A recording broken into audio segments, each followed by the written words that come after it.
Hello, আসসালামু আলাইকুম। কাছে এবং দূরে যে যেখান থেকে মোবাইলে, ট্যাবে, ল্যাপটপে কিংবা কম্পিউটারে আরকেএল আইসিটি স্টুডিও এই চ্যানেলটি দেখছেন তাদের সকলকে ধন্যবাদ জানিয়ে ও সুস্বাস্থ্য কামনা করে শুরু করছি আজকের এই ভিডিও টিউটোরিয়াল। আজকের এই টিউটোরিয়ালটিতে যে বিষয়টি উপস্থাপন করব সেটি হলো কিভাবে আপনি মাইক্রোসফট অফিসের মাধ্যমে একটি লোগো ডিজাইন করবেন, অর্থাৎ এমএস অফিসে কিভাবে আপনি একটি লোগো ডিজাইন করবেন। তো চলুন শুরু করা যাক। তো প্রথমে আমরা একটি নিউ পেজ বা নিউ ডকুমেন্ট খুলে নিলাম। এখানে আমরা প্রথমে যে কাজটি করব লোগো ডিজাইনের জন্য সেটা হলো ইনসার্ট মেনুতে চলে যাব। যাওয়ার পর আমরা শেপে ক্লিক করব। করার পর আমরা এই যে ধরুন এই শেপটি নিলাম। আমরা লোগো ডিজাইন যেহেতু করব আমরা এরকম একটি গোলাকার শেপ নেব। নেওয়ার পর এইটিকে একটু ধরেন এইভাবে কমায় নিলাম, একটু বাড়াই দিলেও পারবো। এখন এইটি হওয়ার পর আমরা একটু গোল হয়েছে কিনা সেটি অবশ্যই লক্ষ্য করব। দেখুন তো মোটামুটি গোল হয়ে গেছে। এখন আমরা এর মধ্যে কিভাবে কি করব, কি লিখবো সেটি দেখুন। এখানে ধরুন আমি লিখতেছি, এই লাইনটি লিখলাম। লেখার পর এই লাইনটিকে আমরা এই ভিতর দিয়ে গোলাকার আকারে এখানে বসিয়ে দেব। এইটিকে আমরা এখন সিলেক্ট করলাম। তো এটিকে সিলেক্ট করার পর আমরা ইনসার্ট মেনুতে চলে যাব। যাওয়ার পর এই যে ওয়ার্ড আর্ট, এখানে আমরা যে কোনো একটা অপশনে আমরা ক্লিক করে এটি নিতে পারি। ধরুন এইটিতে আমি দিলাম। দেওয়ার পর তো এইটি যেহেতু শ্যাডো রয়েছে এটা আমরা বাদ দেবো। দেওয়ার পর আবার চলে যাই।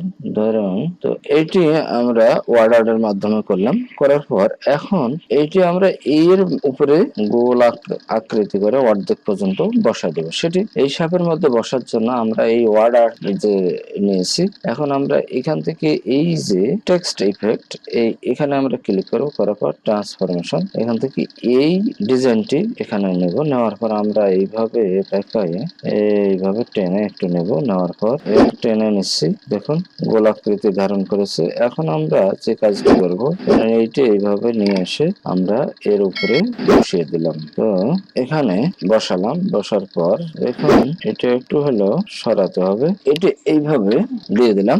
দেওয়ার পর আমরা আবারও চলে যাব ডকুমেন্টসে। এখানে লিখলাম ধরুন এইটি এখন আমরা সিলেক্ট করে নিলাম, যেটি এই বরাবর এখানে আমরা বসাবো। এখন আমরা ইনসার্টে চলে যাব। যাওয়ার পর ওয়ার্ড আর্ট, এখানে গিয়ে ধরুন এইটি আমি সিলেক্ট করলাম। করার পর যেহেতু এটি একটু বড় হয়েছে সেহেতু এখানে আমরা ফন্ট সাইজকে কমিয়ে দিলাম। দেওয়ার পর আমরা চলে যাব আবারও এর মতোই একই প্রক্রিয়া। তো এইটি আমরা সিলেক্ট অবস্থায় রেখে পজিশন, এখানে আমরা ট্রান্সফরমেশন, এখানে আমরা ক্লিক করলাম। করার পর দেখি এই ডিজাইনটির উপর আমরা লেখা করতে পারি কিনা।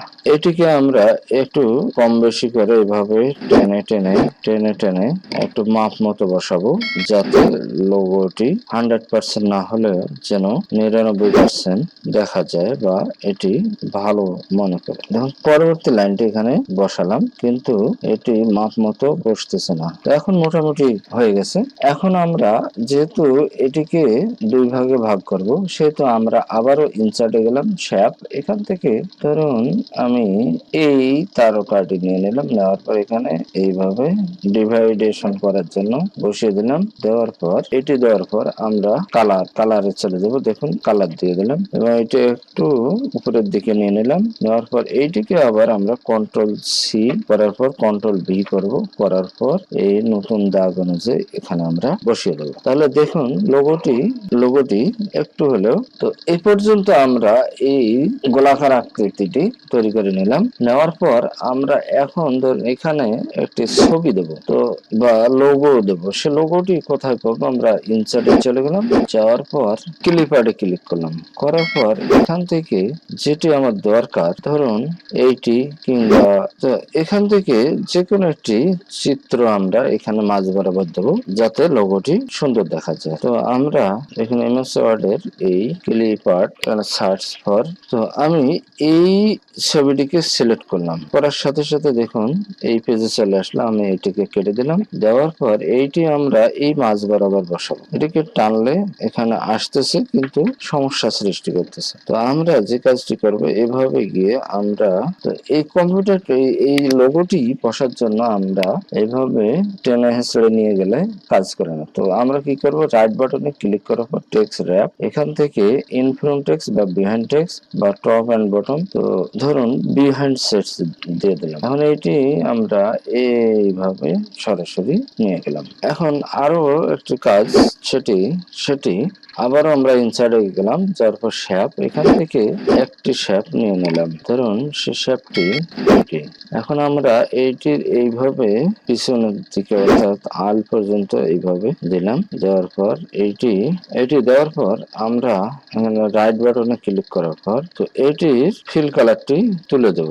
দেওয়ার পর আমরা এই যে এইটিকে এইভাবে একটু একটু করে আমরা সামনের দিকে নিয়ে যাই। তো এইভাবে আমরা একটি লোগো ডিজাইন করতে পারি। তো বন্ধুরা, এই ছিল আজকের টিউটোরিয়ালের মূল বিষয়। যদি টিউটোরিয়ালটি ভালো লাগে তাহলে লাইক, কমেন্ট এবং শেয়ার করবেন আর সাবস্ক্রাইব করতে ভুলবেন না।